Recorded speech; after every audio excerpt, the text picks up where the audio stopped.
सामान्य ज्ञान के प्रीवियस ईयर क्वेश्चंस के लिए ये 68वां भाग होगा। और अगर आप चाहते हैं इस वीडियो का पीडीएफ या फिर टेस्ट देना तो आप इस ऐप को डाउनलोड कर सकते हैं।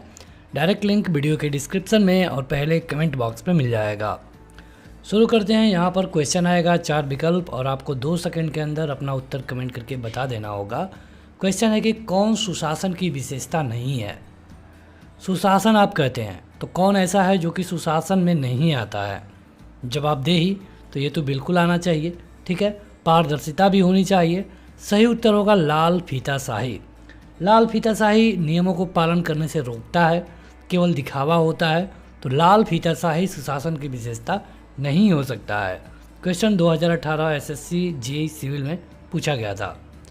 मिथकों और कहावतों के रूप में प्रशासन के सिद्धांतों को किसने अस्वीकार किया। आपके विकल्प हैं, 2 सेकंड होगा आपके पास। ये किया गया था ड्वाइट वाल्डो के द्वारा। ड्वाइट वाल्डो के द्वारा। अगला क्वेश्चन है कि भारत सरकार की प्रथम औद्योगिक नीति की घोषणा कब की गई थी।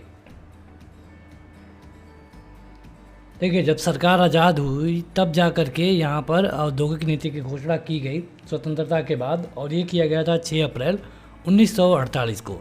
भारत के आज़ाद होने के बाद 6 अप्रैल 1948 को भारत सरकार ने पहली बार औद्योगिक नीति की घोषणा की।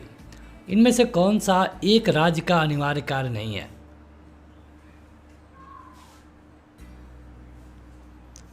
आक्रमण से रक्षा करना, मुद्रा का प्रबंध करना, ये दोनों राज्य के बिल्कुल काम है। मनोरंजन की व्यवस्था करना, ये राज्य का काम नहीं है।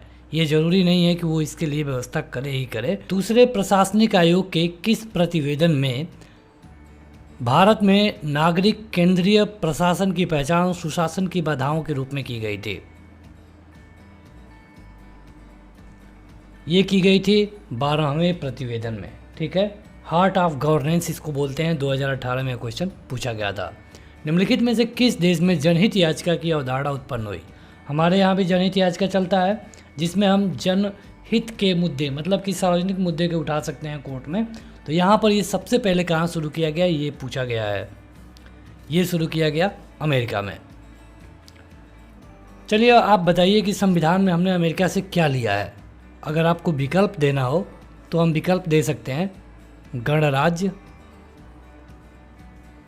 मौलिक कर्तव्य और मौलिक अधिकार। इन्हीं 3 विकल्पों में से आपको बताना होगा हमने अमेरिका से क्या लिया है।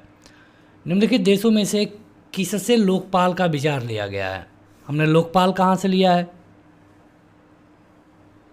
लोकपाल हमने लिया है स्वीडन से, क्योंकि जो लोकपाल एक शब्द है ये एक स्वीडिश शब्द है और जिसका काम चलाऊ अर्थ होता है कि शिकायतों का निपटारा करने वाला, ठीक है। तो ये एक स्वीडिश शब्द है, स्वीडन से लिया गया है। निम्नलिखित में से कौन सा कथन सही है। ये 3 कथन है, आपको बताना है कि एक या फिर एक से अधिक कथन सही है या फिर कोई नहीं। देखिए, पहला कथन है कि संघीय सरकार में अधिकार विधानमंडल, कार्यकारी और न्याय तंत्र में वितरित होता है। बिल्कुल सही, सबको पावर है। न्यायपालिका को अलग पावर है, संघीय सरकार को अलग पावर है, विधानमंडल को अलग पावर है। राजनैतिक स्पर्धा के कारण लोकतंत्र में सामाजिक विभाजन राजनीति से प्रतिबिंबित होता है। ये भी बिल्कुल सही है। और अगला है कि सांप्रदायिक राजनीति किसी एक धर्म को अन्यों से बेहतर मानने पर आधारित है। तो ये बिल्कुल सही है। यानी कि यहाँ पर दिया गया जो तीनों विकल्प है ये सही है। मार्शल लॉ क्या है। मार्शल लॉ के बारे में आप सुनते होंगे, तो मार्शल लॉ क्या है।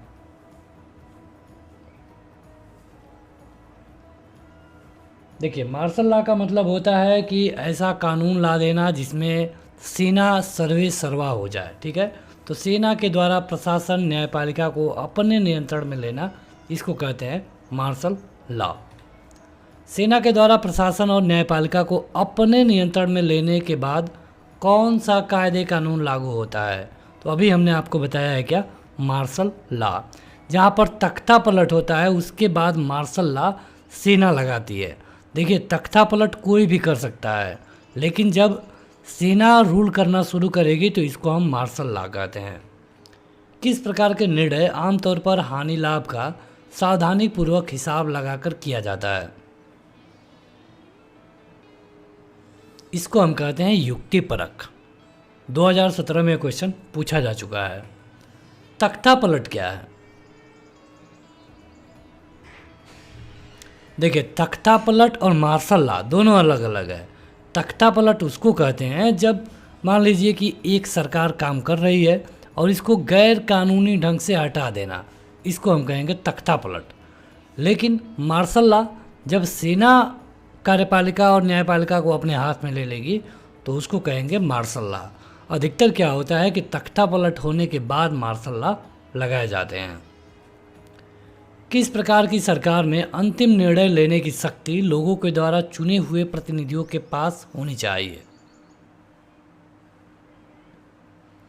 इसी को हम कहते हैं लोकतांत्रिक। ठीक है, जहाँ पर लोग चुन करके जिन विधायक को भेजते हैं वो लोग अंतिम निर्णय लेते हैं। भारत में निम्नलिखित में से किसे संशोधित करने के लिए संसद की विशेष बहुमत तथा राज्यों की सहमति होनी चाहिए?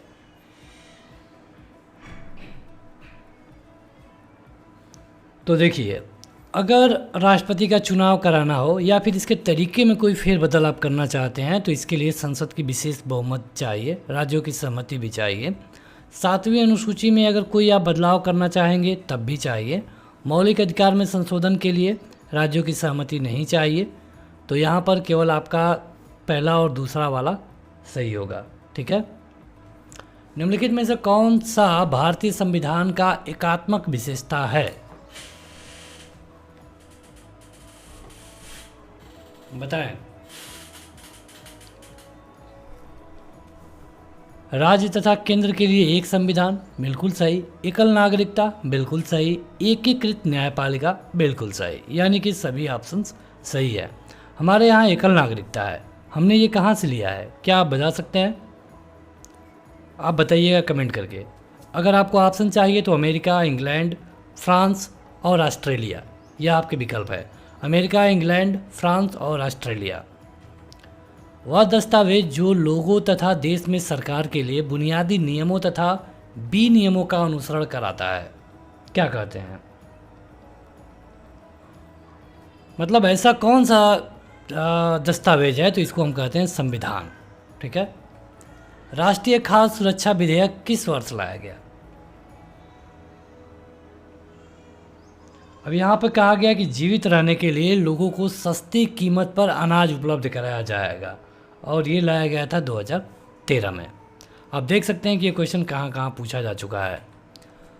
मलिमत समिति की रिपोर्ट निम्नलिखित में से किससे संबंधित है? मलिमत समिति, तो ये है आपका आपराधिक न्याय प्रणाली सुधार से। ये क्वेश्चन 2019 CGL टायर 1 में पूछा जा चुका है। लोक अदालतें किसके अधीन बनाई जाती हैं? आप पढ़ते हैं, आप सुनते हैं कि यहाँ पर लोक अदालत बनाई गई है जो कि छोटे मोटे मुकदमों को तुरंत ख़त्म कर देती है सुनवाई करके। तो ये किसके अंडर काम करती है?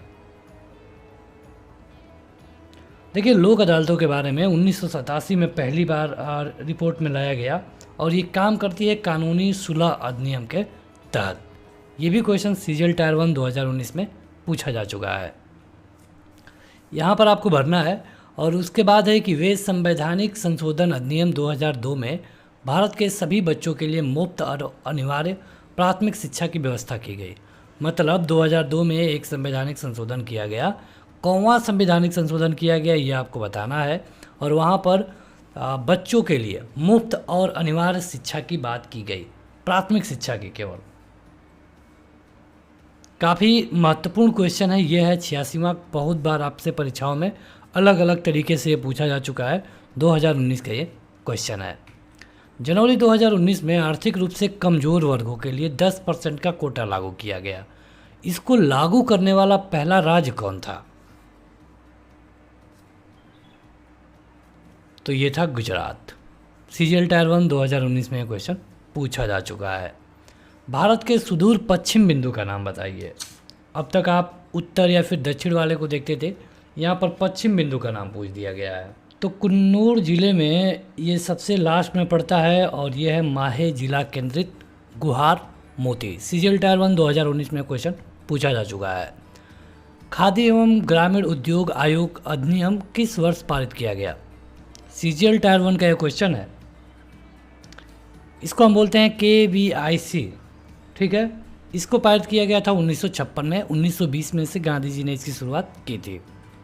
निम्नलिखित में से कौन भारत के पहले लोकपाल का एक गैर न्यायिक सदस्य है? गैर न्यायिक पूछा गया है, तो इनका नाम है अभिलाषा कुमारी। तो यहाँ पर हमने लगभग 25 क्वेश्चन कवर किए हैं। आपने कितना सही किया आप हमें कमेंट करके बता सकते हैं। वीडियो को लाइक करने के साथ इस ऐप को जरूर डाउनलोड करें। Thank you.